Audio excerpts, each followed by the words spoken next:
Bem-vindos ao curso de Fotografia Computacional Lux AI. Sou o engenheiro eletrônico Manuel Henriques e hoje veremos o tema processamento de imagens coloridas. Hoje veremos alguns tópicos, tais como fundamentos das cores, modelos de cores, espaços RGB, CMYK e HSI, pseudocores e processamento de imagens, processamento de imagens coloridas e transformações, histograma no processamento de imagens coloridas, suavização e aguçamento em imagens coloridas, segmentação usando cores, detecção de bordas e ruído em imagens coloridas. É interessante citar as principais motivações. Então, nesses termos, em análise de imagens automatizadas, a cor é um descritor poderoso que frequentemente simplifica a identificação e a extração do objeto da imagem. O ser humano é capaz de discernir milhares de tons e intensidades de cores em comparação a algo em torno de 2 dúzias de tons de cinza. Esse fator é de importância particularmente para a análise manual de imagens.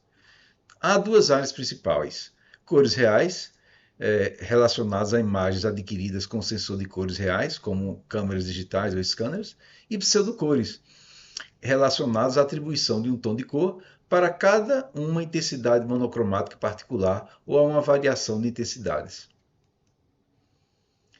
Há alguns aspectos relevantes a respeito de fundamentos de cores, que são o fenômeno fisiopsicológico de percepção de cores pelo ser humano não é completamente compreendido.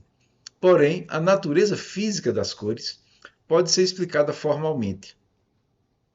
Em 1666, Newton descobriu que um feixe de luz solar é decomposto ao passar no prisma, como nós vemos nessa imagem aqui à esquerda. As cores que percebemos no objeto são determinadas pela natureza da luz refletida. A luz visível, na realidade, ela é composta de uma banda de frequências relativamente estreita no espectro eletromagnético. E dentro desse contexto, a luz acromática, ou sem cores, está relacionada a um único atributo, que é a sua intensidade ou quantidade. Exemplo, uma TV preto e branco ou imagens em tons de cinza. Ao passo que luz cromática consiste na região do espectro eletromagnético desde aproximadamente 400 até 700 nanômetros. A qualidade da luz cromática é descrita por 3 valores básicos: radiância, luminância e brilho. Aqui nós temos um trabalho, um artigo, que foi publicado em 1931, na realidade trata-se de um aparato, de um colorímetro, e se percebe que desde aquela época o estudo das cores, os fundamentos das cores, já eram alvo de investigação e de pesquisa científica. O site, enfim, e um link para melhor poder ver esse trabalho, esse paper, está aqui embaixo, está citado aqui embaixo, nesse slide.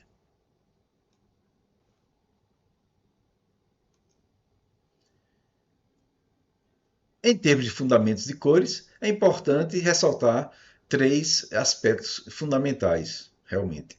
Radiância, que é a quantidade total de energia que flui de uma fonte de luz. Luminância, que é uma medida da quantidade de energia que o observador percebe da fonte de luz. E brilho, que é um descritor subjetivo e é praticamente impossível de ser medido. Incorpora a noção cromática de intensidade. É um dos fatores chaves na descrição da sensação de cores. Então nós temos aqui um gráfico onde temos o espectro, ou a percepção de cores em termos de espectro, da cor azul, da cor verde e da cor vermelha. Cada curva tem um aspecto, um formato diferente e tem um valor de pico em comprimentos de ondas diferentes, ou seja, o azul em 445 nanômetros, o verde em 535 e o vermelho em 575 nanômetros. Ainda sobre o fundamento de cores, há aspectos adicionais relevantes. Devido à estrutura do olho humano, todas as cores são vistas como combinações variáveis das 3 chamadas cores primárias, quais são vermelho, verde e azul. Ou red, green, blue, do RGB, do espaço de cores RGB.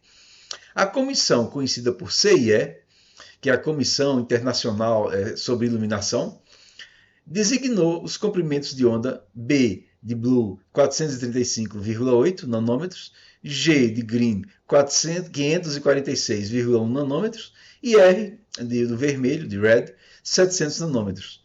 Aproximadamente 65% dos cones que ficam sobre a retina são sensíveis à luz vermelha, 33% à luz verde e apenas 2% à luz azul. Porém, os cones azuis são exatamente os mais sensíveis.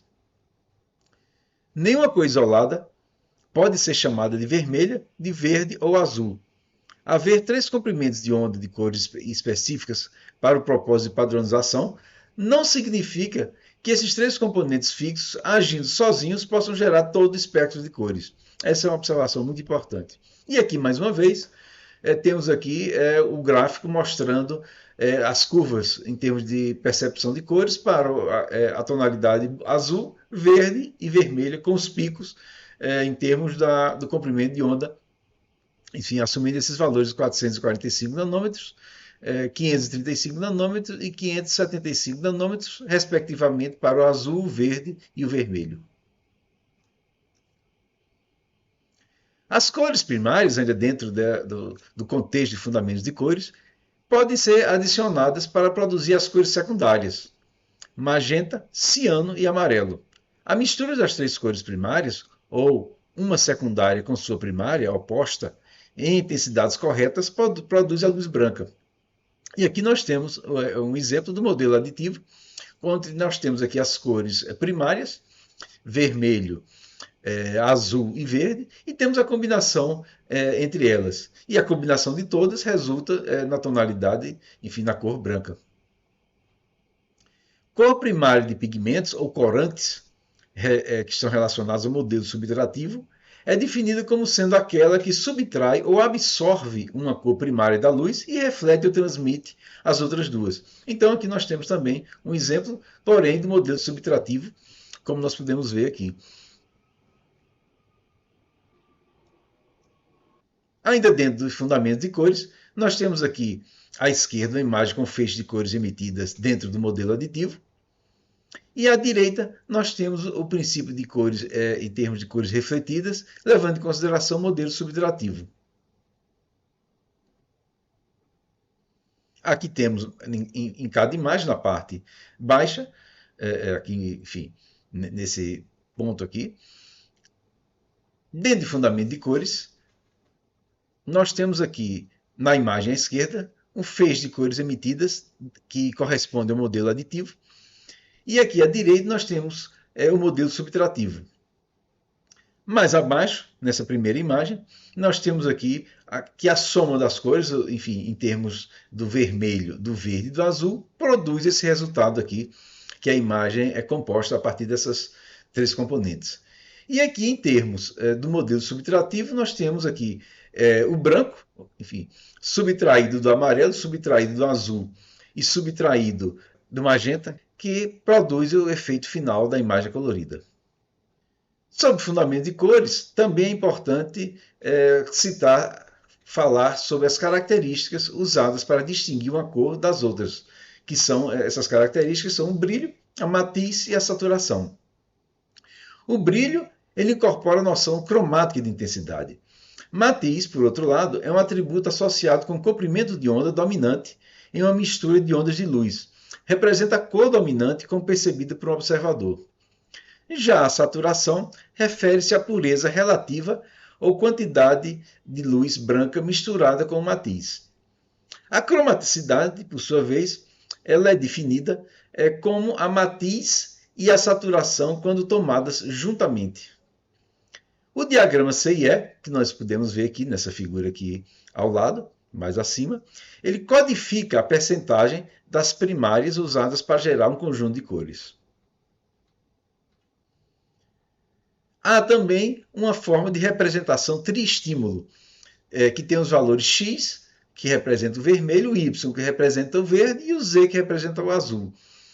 E em termos do X, Y, Z, são definidos o X minúsculo, Y minúsculo e Z minúsculo como frações relativas a cada uma dessas variáveis. O x minúsculo representa o x dividido pelo somatório das cores. O y é igual ao Y maiúsculo dividido pelo somatório das cores, e o Z da mesma forma, de modo que são tanto X quanto Y quanto Z, na realidade, representam X normalizado, né, pela soma dele com as outras cores. O triângulo, aqui ao lado, ele mostra uma faixa típica da gama de cores, ou gamutes de cor, produzida por monitores RGB. Essa região irregular, que nós vemos aqui aproximadamente dentro do triângulo, ela representa a região de cores das impressoras coloridas atuais.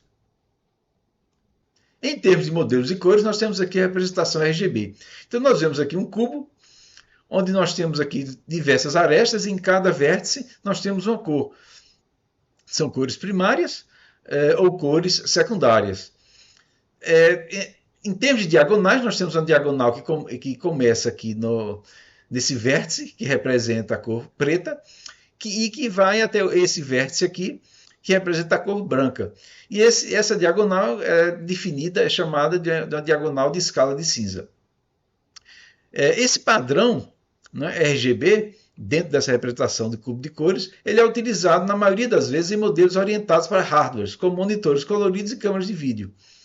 A escala de cinza, como foi dito, é representada pela diagonal do cubo, ou seja, por essa diagonal especificamente.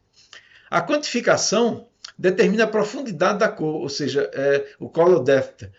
Uma imagem full color ela é representada por 3 vezes 8, que em termos de bits, ou seja, 8 bits por canal, que totalizam 24 bits. Ou seja, nós temos 2 elevado a 24 cores que representa aproximadamente quase 17 milhões de cores.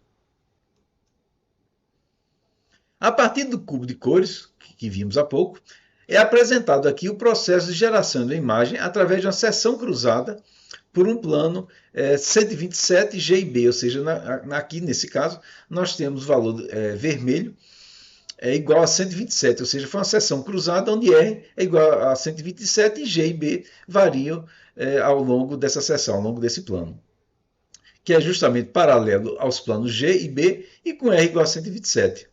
E, repetindo, G e B variam entre 0 e 255. Então, o que nós temos?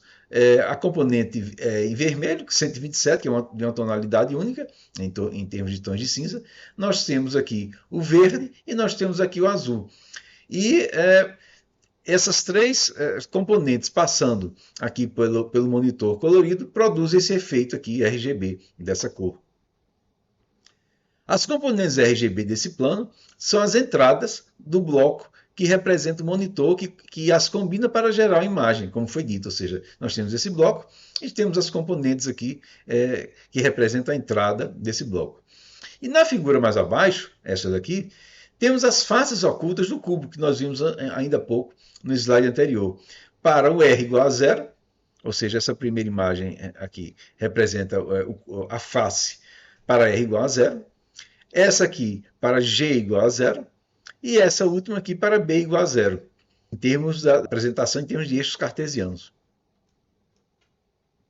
Aqui temos aquele cubo, através de uma animação, aqui à esquerda. E também temos esse mesmo cubo, só que aqui pode ser vista aqui a diagonal que representa a escala de cinzas.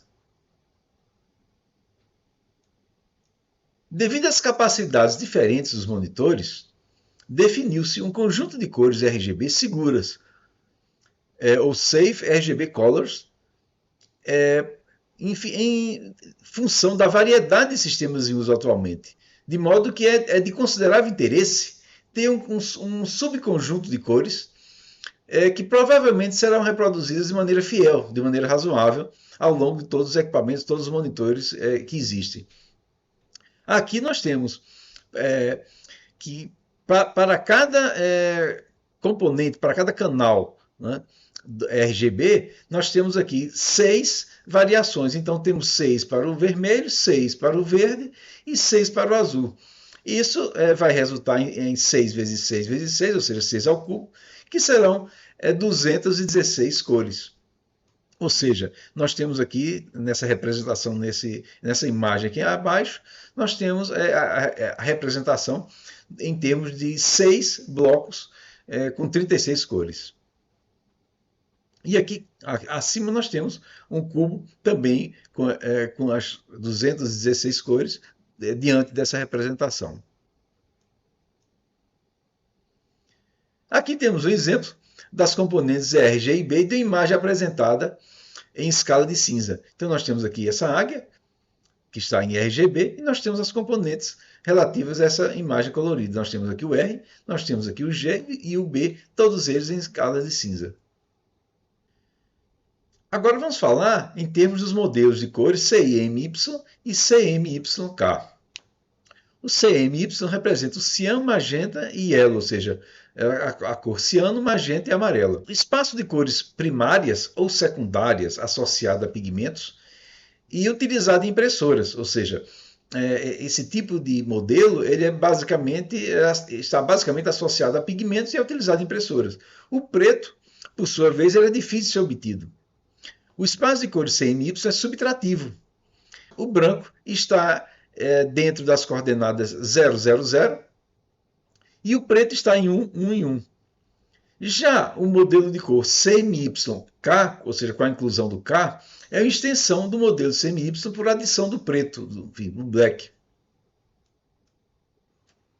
É possível fazer conversão entre modelos de cores, como por exemplo o CMY para o RGB. Então nós temos aqui, em termos matriciais, as componentes CMY como sendo iguais à subtração desse vetor aqui, unitário, menos um vetor das cores RGB. De forma semelhante, enfim, o inverso também pode ser feito, ou seja, a partir do CMY é possível também obter as componentes RGB. Já, por outro lado, de RGB para CMYK, é necessário realizar mais algumas operações, mas são operações simples e que podem ser facilmente feitas através de um pequeno programa, né? Enfim, Python ou qualquer outra linguagem. E agora nós temos nessa imagem, nesse slide, aquela mesma águia no padrão CMYK e temos aqui os componentes, os canais C, os canais M, o canal Y e o canal K em termos dos níveis de cinza correspondentes a cada um deles. Em termos de modelos de cores, também há outro modelo importante, que é o modelo HSI.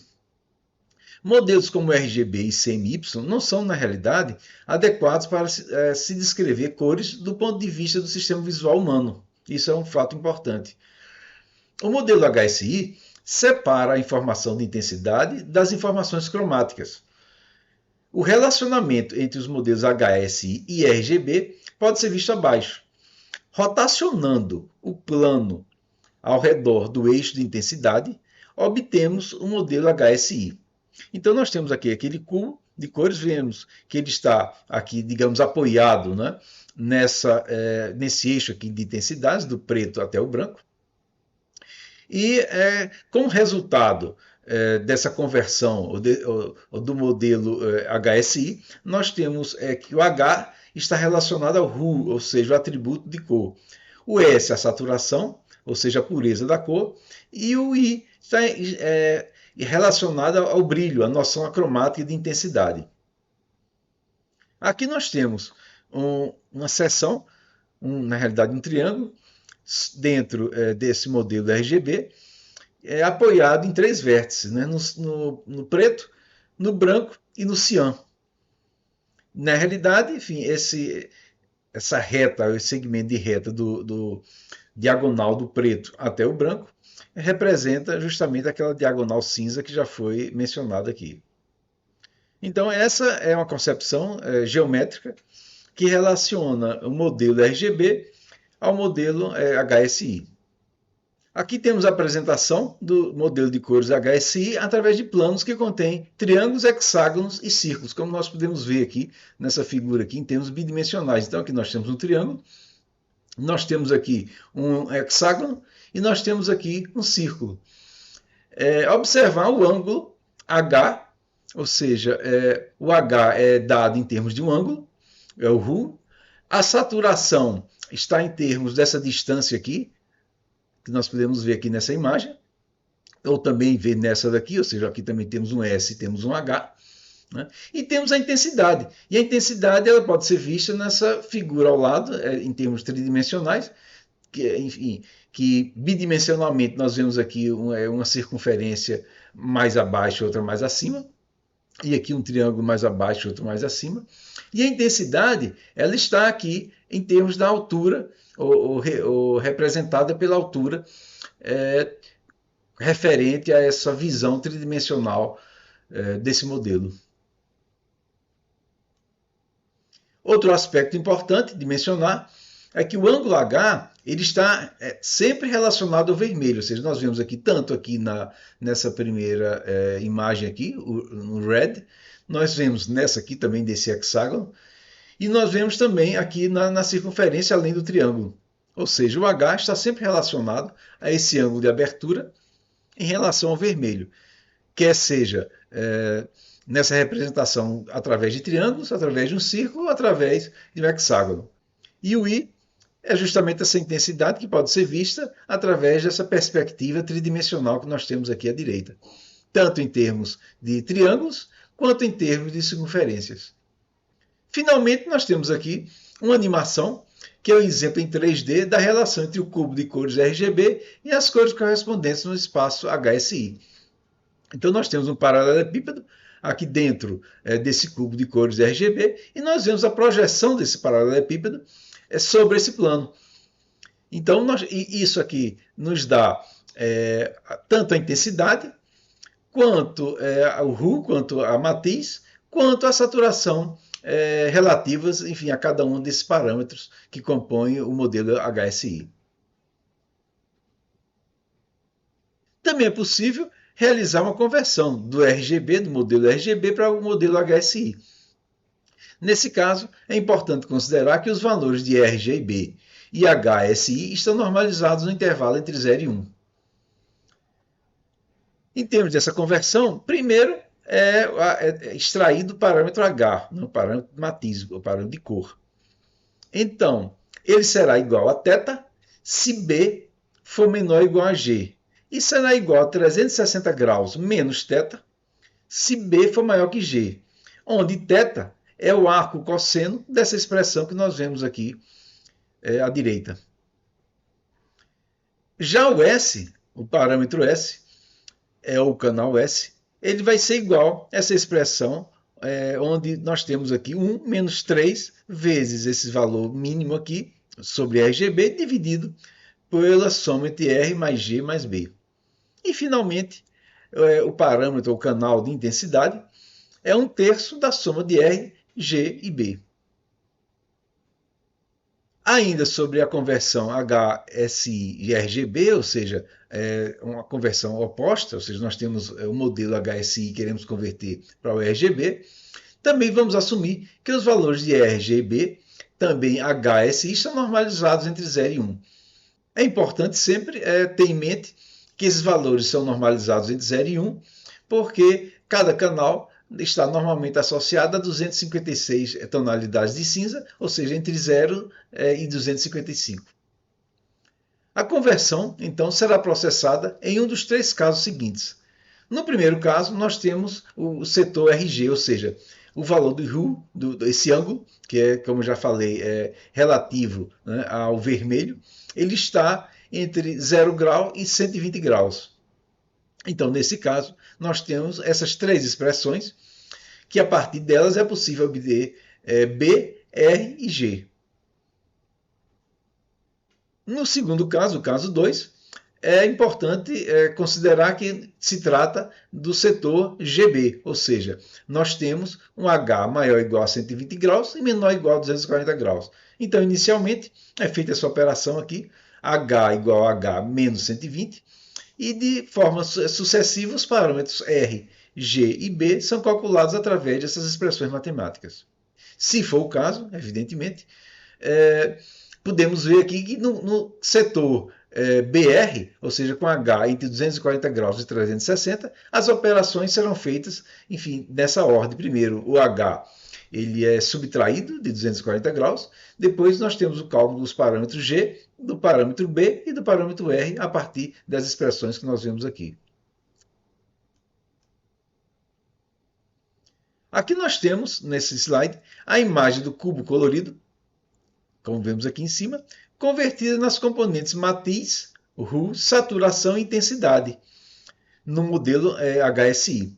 É interessante observar a descontinuidade da função H, ou seja, da matiz, no caso A, ou seja, nessa primeira imagem, né, que acontece entre 0 e 360 graus. E aqui à direita, nós temos um diagrama apresentando a variação de S e I, ou seja, da saturação e da intensidade, onde I representa a intensidade, entre 0 e 100%, para um valor específico de matiz, ou seja, um valor de hue específico. Então, nós temos aqui a saturação, variando aqui entre 0 e 100%, e nós temos aqui o brilho, variando de 0 até 100%. E podemos ver aqui, para um determinado valor de hue, como as cores se comportam diante da variação da saturação e do brilho. Nesse slide, temos um exemplo aqui de uma conversão de RGB para HSI. Então, inicialmente, nessa imagem aqui acima, nós temos aquele modelo de cores, modelo aditivo, em que temos a decomposição da primeira imagem, RGB, que está aqui na imagem A, nas três componentes HSI, ou seja, nas imagens B, na imagem C e na imagem D. E podemos ver as correspondências com relação à primeira imagem. Nessa imagem aqui à direita, nós vemos o inverso. Nós vemos aqui uma operação de conversão de HSI, como nós vemos aqui, para RGB. Então, nós temos aqui os canais H, S e I, e a conversão, enfim, que resulta na imagem aqui D, essa última imagem colorida, que está justamente no padrão RGB. É possível também realizar o processamento de imagem em termos de pseudocores, ou seja, designar cores para os valores em tons de cinza baseando em algum critério. Isso eventualmente facilita a interpretação da imagem. Há principalmente dois métodos: o fatiamento por intensidades e transformações de níveis de cinza para cores. Então nós temos aqui, por exemplo, a representação em termos da imagem, em termos de f de xy, ou seja, em planos aqui de cinza. E nós temos aqui o fatiamento de planos. E em função desse fatiamento, é possível atribuir imagens em termos dessas intensidades para cada um desses planos. Então nós temos aqui, por exemplo, nós temos aqui uma imagem representada em tons de cinza em 3D, e o fatiamento foi realizado de modo que nós temos aqui planos relativos a uma letra D, e esses planos assumem valores iniciais, que nós vemos aqui embaixo. Depois nós temos aqui um plano superior, com níveis de cinza superiores também, com valores maiores. E finalmente nós temos aqui a letra D, representando um tom de cinza ainda maior. Claro que aqui no interior da letra D nós teremos também outras intensidades de cinza. É possível realizar o fatiamento por intensidade com apenas dois níveis, como é o caso aqui, onde nós vemos esse gráfico.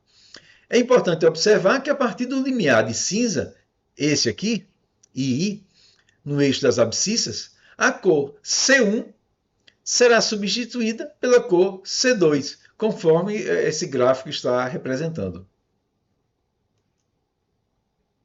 Também é possível realizar o fatiamento por intensidade, considerando mais níveis, ou seja, vários limiares, e a cada limiar, uma cor diferente assume o valor e substitui a cor anterior. Enfim, isso tudo, claro, dentro dessa perspectiva de processamento de imagem em pseudocores. Então, aqui nós temos um exemplo com 8 níveis de cores.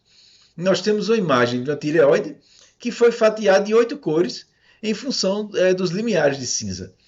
Então, nós temos aqui, inicialmente, aqui uma imagem monocromática de uma tireoide, e em função de cada tonalidade de cinza, nós temos aqui a imagem à direita, que foi fatiada nessas 8 cores, em função, claro, enfim, onde cada uma representa um nível de intensidade de cinza. Aqui temos também outros exemplos, onde aqui à esquerda nós temos a codificação de um gradiente de cores, nós vemos esse gradiente aqui, para representar a média mensal de chuvas nas regiões. Já à direita, nós temos o uso de apenas duas cores, para segmentar a imagem feita através de raio-x de uma solda. Ainda dentro do contexto de processamento de imagem em pseudocores, é interessante observar esse bloco que foi colocado aqui. Então, podemos ter transformação de níveis de cinza para cores, uma para cada canal R, G e B. Então, nós temos aqui essas três entradas, que representam os níveis de cinza, e para cada uma dessas entradas, ou seja, para cada bloco desses, nós temos uma transformação diferente. Nós temos uma transformação para o vermelho, uma transformação para o verde e outra para o azul. E aqui, ao final do bloco, nós temos aqui a função resultante de cada uma dessas transformações. Ou seja, as transformações, nesse caso aqui, são efetuadas de forma particular para cada um dos canais. No caso, é vermelho, verde e azul. Aqui temos o exemplo de aplicação de transformações de nível de cinza para cores por canal RGB, simulando a detecção de explosivos. Então, nós temos essa imagem aqui em tonalidade de cinza original e temos aqui abaixo, essas duas primeiras imagens que correspondem a esse mapeamento RGB, essas transformações particulares para RG e B, que nós vemos aqui correspondentes a esse gráfico aqui mais acima. E nessas duas outras imagens seguintes aqui mais abaixo, nós temos o resultado segundo esse mapeamento, segundo essas novas funções, enfim, para cada canal, que está apresentado aqui nessa imagem, nesses gráficos, na verdade, nesse gráfico aqui mais abaixo. E dependendo de cada bloco que foi utilizado, nós podemos ver que alguns detalhes puderam ser percebidos, enfim, em função justamente desse tipo de transformação particular para cada canal. Ainda em termos de processamento de imagem de pseudocores, é possível realizar a combinação de várias imagens monocromáticas. Então aqui temos exemplo de imagens multispectrais, ou seja, imagens que podem ser provenientes de equipamentos médicos ou de sensoriamento remoto, e que também existem ou estão relacionadas a técnicas adicionais de processamento, que podem incluir procedimentos como ajuste de cores e filtragem espacial. Então nós temos aqui várias funções, F1, F2 e FK. Suponhamos que essas funções sejam relacionadas aos vários canais de cores. E para cada canal nós temos a transformação T1, T2 e TK. E cada transformação dessa resulta em uma função de saída G1, G2 e GK. Posteriormente, há um processamento adicional, depois da saída de cada um desses blocos. E, finalmente, depois desse processamento adicional, três componentes são resultantes desse processamento, que são as componentes HR de XY, HG de XY e HB de XY. Então, essa é outra abordagem para a codificação através de pseudocores. Enfim, tendo como entrada imagens monocromáticas. Também é possível realizar essa operação de processamento de imagem de pseudocores considerando imagens de satélite. Então, nós temos aqui imagens de satélite dentro de várias bandas. Nós temos imagens de satélites em termos do vermelho, em termos do azul, do verde, do infravermelho próximo. Né? E temos aqui o resultado de uma função que considera como entrada as cores vermelha, verde e azul. Essa função resultou, em termos de pseudocores, resultou nessa imagem aqui, que é a imagem E. E nessa função aqui à direita, além das cores verde e azul, ao invés da cor vermelha, foi utilizada, dentro do espectro, foi utilizado o infravermelho próximo. E então, enfim, a partir desse vermelho, infravermelho próximo, as tonalidades vermelhas, que na realidade correspondem à vegetação, que representa um tom mais brilhante. Então é possível também realizar essas operações, enfim, utilizando várias bandas, e particularizando os canais de entrada, ou seja, aqui, por exemplo, o RGB e aqui o R foi substituído pelo infravermelho, mantendo o G e o B, para particularizar e visualizar melhor uma determinada característica que se queira observar dentro do conjunto de imagens obtidos. Nesse slide, ainda dentro do contexto de processamento em pseudocores, nós temos aqui a imagem multispectral do satélite de Júpiter, Io, ou seja, essa primeira imagem mais acima. As bandas multispectrais, elas são sensíveis a compostos químicos, de modo que as imagens de pseudocores obtidas aqui foram resultantes de um processamento onde o vermelho representa o material recém-lançado pelos vulcões e o amarelo representa depósitos antigos de enxofre. O processamento, na verdade, pode ser identificado em duas grandes categorias. Cada componente da cor é processado individualmente ou o vetor de cores é processado diretamente. Então nós temos aqui um modelo matemático, uma forma matemática de representação do modelo de cores, onde o modelo de cor C de XY será igual a um vetor onde nós temos componentes em vermelho, em verde e em azul. E essas componentes, em vermelho, verde e azul, estão relacionadas às funções R de XY, G de XY e B de XY. Aqui, por exemplo, nós temos máscaras espaciais que são usadas para escala de cinza e imagens coloridas. Ou seja, aqui nós temos uma imagem em escala de cinza, nós temos aqui um pixel para determinadas coordenadas, ou seja, no caso, para uma coordenada XY, e nós temos aqui uma vizinhança 2D em termos desse pixel. Já no caso à direita, no caso da imagem colorida, nós temos um processamento que envolve não apenas essa vizinhança, né, em termos 2D, em termos desse pixel central, como nós também temos uma vizinhança em 3D, né, em termos desse pixel central. Em termos de transformação de cores, nós temos o contexto de um único modelo de cor, enfim, esse modelo inicial, que pode ser convertido para cada um dos modelos seguintes, CMYK, RGB, HSI ou eventualmente outro modelo. Cada imagem dessa ela é composta pelos canais em termos de cinza. E cada tonalidade de cinza pode ser transformada segundo essa expressão matemática que nós vemos aqui. Ou seja, nós temos um G de XY, é uma transformação, ou seja, uma função de f de XY. Ou seja, pegamos a intensidade em termos de cinza, né, para cada canal e submetemos essa função t que vai originar, que vai gerar uma função de saída que é o G de XY. Essa transformação está associada aos canais, aos N canais existentes para cada um dos modelos.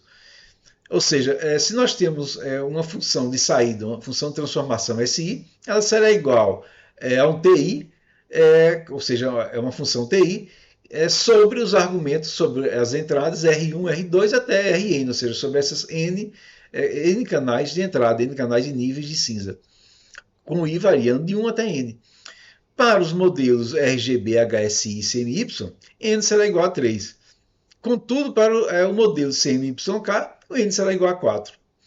E aqui nós temos como exemplo, considerando o aumento de intensidade com o valor K menor do que 1, para o modelo HSI, onde nós vemos aqui o S3, ou seja, esse canal S3 vai ser um K vezes um valor K, esse K menor do que 1, vezes R3. S2 vai ser uma identidade, S2 será igual a R2, e S1 também vai sofrer alteração em relação a R1, pois S1 é igual a R1. Já para o modelo RGB, cada SI é igual a um valor K, essa constante K, vezes o respectivo canal de entrada RI. E no modelo CMY, nós temos o SI igual a K vezes RI, mais essa constante 1 menos K. É interessante que, tanto no caso RGB quanto no caso CMY, o S1 será igual a uma constante vezes R1, o S2 é uma constante vezes R2, o S3 é uma constante vezes R3, e de forma quase semelhante, a transformação foi executada aqui no CMY, com a exceção de que aqui, diferentemente da transformação do RGB, foi adicionada a constante 1 menos K. Então aqui nós temos uma imagem aqui inicial e temos a atenuação de intensidade dela para um K igual a 0,7, como nós podemos ver aqui na imagem à direita. Considerando os três modelos, a RGB, CMY e HSI. Ou seja, para um K igual a 0,7, nós podemos ver aqui os gráficos correspondentes a as transformações para cada um desses modelos. Ou seja, para o modelo RGB, nós temos aqui esse gráfico que corresponde a essa operação que foi realizada aqui, SI igual a 1K vezes RI. Já para o modelo CMY, nós temos aqui o gráfico que começa aqui em 1 menos K e vai até 1, que corresponde a essa expressão que nós vemos aqui de transformação para o modelo CMY. Aqui, no modelo HSI, por sua vez, nós temos aqui um gráfico que corresponde só à intensidade I, como nós podemos ver aqui, e nós temos outro gráfico para as intensidades H, ou para os canais, melhor dizendo, H e S. Então, H e S, na realidade, aqui correspondem a funções de identidade, ou seja, S2 igual a R2 e S1 igual a R1. Ou seja, H e S correspondem a funções de identidade. Já o I, ele passa por essa transformação, onde nós temos aqui um K que multiplica a intensidade de entrada, e multiplica o R3. Então, o valor aqui começa em 0 e vai até K. Há o que se falar também a respeito de cores complementares. Então, temos aqui, nesse slide, um círculo de cores, ou roda de cores, que é construído ao colocar as cores primárias equidistantes umas das outras. As cores secundárias estão entre as primárias, também um arranjo equidistante. Então temos aqui esse círculo de cores e diametralmente opostas estão as cores complementares. Nós podemos ver aqui as cores complementares para a primeira imagem, em termos RGB e HSI. No entanto, realizar esse complemento para as cores RGB foi mais simples do que no caso do modelo HSI, ou seja, o modelo RGB bastou realizar essa operação, onde nós temos, para cada componente ou cada canal RGB, nós temos essa função aqui de transformação.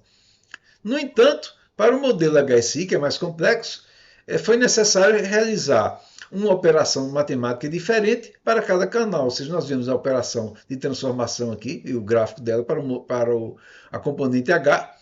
Temos aqui para a componente S e aqui para a componente I. Então, é interessante observar que as operações, enfim, elas podem ser mais complexas ou mais simples em função do modelo de cores onde, enfim, alguém estiver trabalhando. Em termos de fatiamento de cores, o conceito básico é exibir as cores de interesse de modo que se destaque no plano de fundo. Utilizar também a região definida pelas cores como uma máscara para processamento adicional. Ou seja, nós temos aqui o fatiamento de cores utilizando duas metodologias semelhantes, diferentes, porém semelhantes. Nessa primeira aqui, o SI, ou seja, a função de saída, ou a transformação, ela é feita de forma tal que se o valor, o AJ menos a intensidade, se for maior do que um limiar que representa o W sobre 2, então essa cor será definida como 0,5, essa transformação será definida como 0,5. Em caso contrário, enfim, o valor, isso para cada SI, é bom frisar isso, ou seja, para cada componente. SI representa, na verdade, cada canal, ou seja, S1, S2 e S3, no caso, por exemplo, RGB. Se essa condição aqui não for satisfeita, então ela assume o valor natural, RI. E é o que a gente pode ver aqui, por exemplo, né, dessa imagem aqui daqueles morangos, né, ou seja, quando essa condição aqui foi satisfeita, todas as componentes assumiram o mesmo valor, 0,5, que resultou nessa imagem aqui de fundo acinzentada. Porém, quando essa condição não foi satisfeita, a imagem permaneceu, cada componente permaneceu com sua tonalidade igual. E nesse caso, os morangos foram destacados.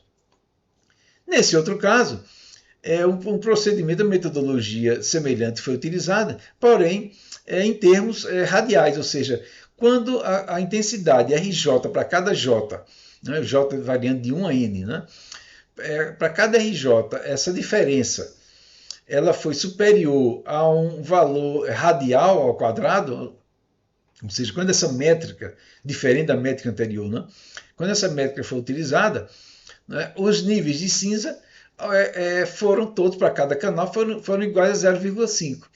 E quando essa condição não foi satisfeita, os níveis de cinza permaneceram iguais. Ou seja, mais uma vez, vemos aqui que os morangos eles foram destacados segundo essa condição que foi estabelecida aqui.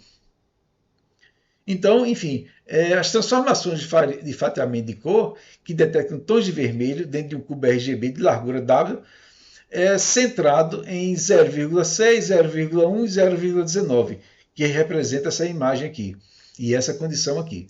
Nessa outra condição, as transformações de fatiamento de cor que detectam também tons de vermelho dentro de uma esfera, nesse caso RGB, de raio 0,17 e centrada no mesmo ponto.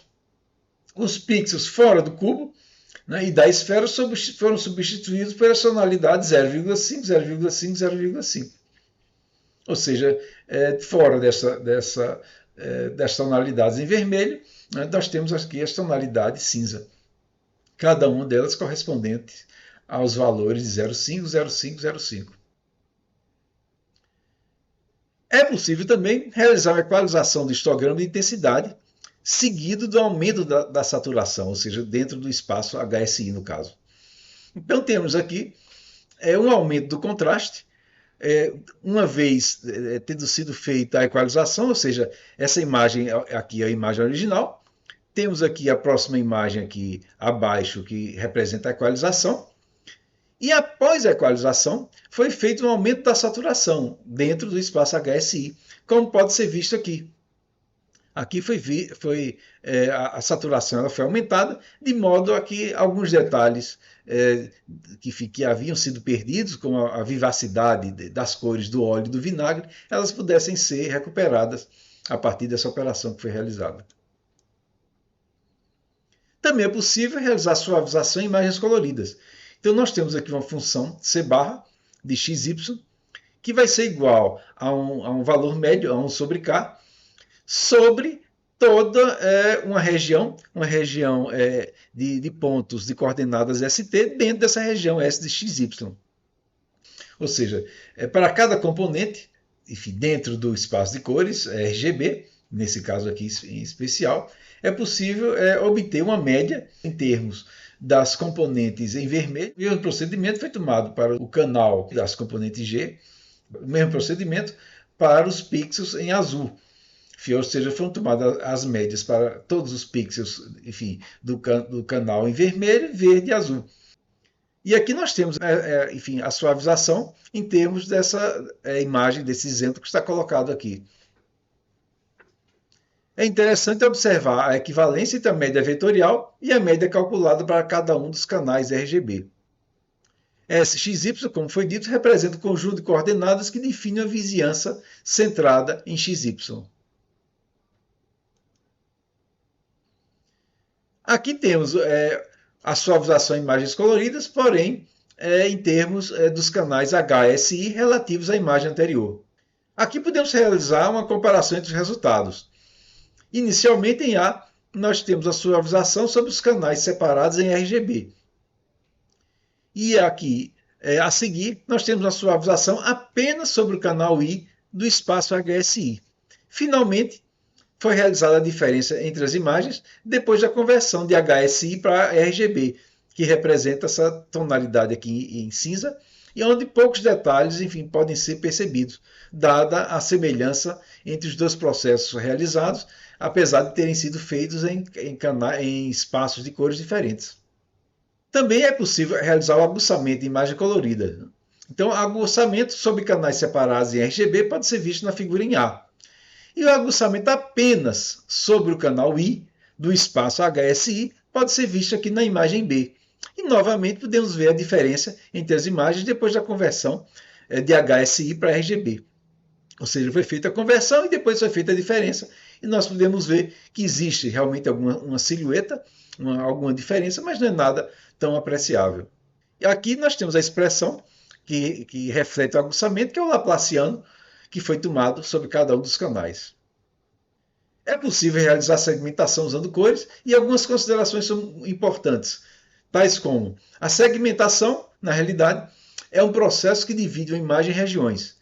É comum usar o espaço HSI, pois a cor é apresentada de maneira conveniente na imagem de matiz. Geralmente, a saturação é empregada como uma máscara para isolar regiões adicionais de interesse na imagem de matiz. O canal I, por sua vez, que é o canal de intensidade, ele é menos utilizado na segmentação de imagens coloridas, uma vez que não contém informações de cores. Então aqui é interessante observar, inicialmente, que nós temos aqui uma imagem original aqui, em A. Em B, nós temos o canal H. E em C, nós temos o canal de saturação, sendo em D o canal de intensidade. Na próxima imagem aqui, em E, nós temos uma binarização, uma máscara de binarização, em termos de saturação. E aqui em F, nós temos o produto de B vezes E. Foi feito o produto. E aqui temos o histograma relativo à imagem F. Finalmente, foi realizada a segmentação dos componentes em vermelho, que aparece na última imagem, que é a imagem em H. Nesse slide, é interessante a abordagem no espaço RGB, usando as expressões abaixo e considerando a distância limiar de zero.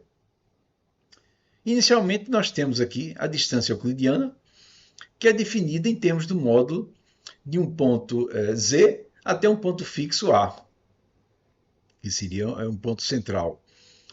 Esse módulo pode ser definido em termos de equações de uma esfera, ou seja, temos as diferenças entre as coordenadas, cada uma é elevada ao quadrado, e elas são somadas e a raiz quadrada é tomada dessa soma, de modo que assim é calculada essa distância euclidiana. É possível também realizar uma generalização da expressão anterior, incluindo matriz de covariância C, ou seja, nós temos aqui uma matriz inversa, C-1, que foi introduzida justamente aqui no meio dessa expressão anterior, tá? De forma que essa matriz de covariância ela vai representar uma generalização da expressão anterior. É possível também o cálculo dessa distância, dessa métrica, através de uma caixa com dimensões proporcionais ao desvio padrão, ou seja, cada dimensão da caixa para cada canal, onde I varia de 1 até 3, é igual a uma constante de, enfim, K, também para K variando, K em si variando cada I de 1 até 3, multiplicado por um desvio padrão delta, que será comum para cada uma dessas dimensões. Quem tiver mais interesse em termos dessa opção aqui, da generalização da distância utilizando a matriz de covariância, poderá consultar essa referência que foi colocada aqui mais abaixo. É importante salientar que a primeira opção, em termos de distância euclidiana, resulta em uma região de interesse de segmentação em termos de uma esfera, ou seja, há uma esfera que corresponde, em termos tridimensionais, que corresponde a essa especificação, a essa métrica da distância euclidiana que foi definida aqui acima. No segundo caso, nós temos aqui, para a matriz de covariância, nós temos uma região de interesse, temos uma região de segmentação, que tem uma característica tridimensional elipsoide. E a última opção, que representa a caixa, nós temos exatamente aqui uma caixa, temos aqui um paralelepípedo em termos tridimensionais. Temos, em termos de segmentação usando cores, mais um exemplo, onde o resultado da segmentação do espaço RGB foi concebido usando o desvio padrão dentro da região de interesse, ROI. Então, inicialmente nós temos o cálculo da média dentro dessa região de interesse, para cada componente, ou seja, a média para R, G e B. E essa média ela é expressa aqui em termos do V barra RGB. Temos também o cálculo de desvio padrão da região de interesse também para cada componente, R, G e B. Então, nós temos um desvio padrão para R, para G e para B. Finalmente, é feita uma definição da caixa, ou seja, a caixa, aqui representada pelo V maiúsculo RGB, será igual ao V médio, ou seja, o V barra RGB, mais ou menos uma constante K, vezes o desvio padrão que foi obtido anteriormente.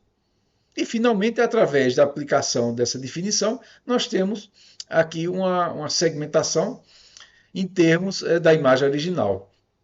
Vamos ver detecção de bordas em imagens coloridas. Então, temos uma abordagem vetorial para o espaço RGB. Inicialmente, em termos do eixo XX, ou seja, do eixo X, na direção X, nós temos a definição de um parâmetro GXX, que é igual ao produto interno do vetor U, nessa direção X, que representa, em última análise, a derivada parcial de cada canal em relação a X, enfim, e cada valor desse, ou seja, a derivada parcial de R em X, de G em X e de B, do canal B em X, cada uma delas é elevado ao quadrado, e cada uma delas depois é somada para nos dar os parâmetros GXX. Em termos do GYY, ou seja, na direção Y, nós temos uma expressão semelhante, onde temos a derivada parcial de R em relação a Y, de G em relação a Y e de B em relação a Y. E cada uma delas é elevada ao quadrado e somada. São somadas entre si. Não? Finalmente, nós temos uma derivada, ficamos na direção cruzada, XY, onde temos esse produto aqui do vetor U pelo vetor V, produto interno. Então, temos a derivada de R em relação a X multiplicada pela derivada de R em relação a Y e, de forma semelhante, também em relação a G e em relação a B. E cada uma dessas parcelas é somada, nos fornecendo esse parâmetro GXY. Aqui temos, então, uma imagem em original, né? E em seguida, em A, em seguida nós temos aqui em B, o gradiente usando justamente essas expressões que foram definidas aqui ao lado. E em C, nós temos, nessa imagem aqui, nós temos a soma dos gradientes de cada canal RGB, porém, após o operador de Sobel, ou seja, o operador de Sobel é aplicado em cada um dos canais, separadamente, R, G e B, e depois esses canais são somados, né, produzindo esse resultado aqui, dessa imagem aqui que nós vemos aqui em C. Finalmente, na imagem aqui em D, nós temos a subtração B menos C. É interessante observar que o método de gradiente vetorial, esse aqui que temos aqui, esse resultado aqui em B, ele produz resultados mais completos através de contornos mais detalhados, como podemos ver nos olhos. É importante notar que ambas as abordagens, na realidade, produziram resultados razoáveis, e a utilização de uma ou outra pode ser definida pelo esforço computacional associado, considerando a maior complexidade justamente da abordagem através do gradiente vetorial. Aqui nós temos os gradientes pelo operador de Sobel para cada uma das componentes dos canais R, G e B da imagem anterior colorida. Então, enfim, através dessas máscaras que nós vemos aqui, relativas ao operador de Sobel, elas foram aplicadas aos canais R, G e B, e podemos ver aqui o resultado referente a cada um desses canais. Como foi dito, esses canais aqui, cada um deles, no slide anterior, eles foram somados para produzir aquela imagem que nós vimos na imagem anterior, que era a imagem C. Também é possível avaliar a questão de ruído em imagens coloridas, ou seja, nesse exemplo aqui, a colocação de ruído auditivo gaussiano, do tipo normal com média zero e variância 28 ao quadrado, nos componentes R, G e B, ou seja, nessas três primeiras imagens, com o resultado nessa imagem colorida que nós vemos aqui ao final. É interessante verificar a imagem colorida correspondente aqui à direita, aqui era a imagem justamente antes da colocação do ruído, antes da aplicação desse ruído. E é interessante também observar que o ruído de granulação fina, como esse, tende a ser menos perceptível visualmente em imagem colorida do que em escala de cinza. Também é importante ressaltar que, a partir das equações de conversão, qualquer ruído adicionado a qualquer um dos planos RGB irá se propagar em todos os planos HSI, ou seja, o ruído se propaga ao longo das operações de conversão. Por outro lado, pelo exemplo que nós temos aqui, enfim, nesse slide, se percebe, no caso da conversão de RGB para HSI, ou seja, o canal I, ele é a média das três componentes RGB. E por isso que justamente nesse componente, desse canal de intensidade, o ruído não é tão pronunciado quanto vimos há pouco nos canais R, G e B. Nesse caso, aqui, temos o canal G do espaço RGB, que encontra-se contaminado por ruído sal e pimenta. Só o canal G. Em seguida, a apresentação das componentes HSI da imagem, para onde o ruído se propaga, mostrando justamente que mesmo apenas um canal sendo afetado por ruído, digamos no caso o canal G do espaço RGB, na conversão para HSI, o ruído vai se propagar também. Então, há situações em que, por exemplo, apenas o canal é impactado pelo ruído, como nesse caso, nesse exemplo. Mas num caso como esse, é interessante, enfim, em termos da redução desse ruído, utilizar apenas o canal G, sim, para filtragem dentro do espaço RGB. Finalmente, agradeço a todos pela atenção e muito obrigado.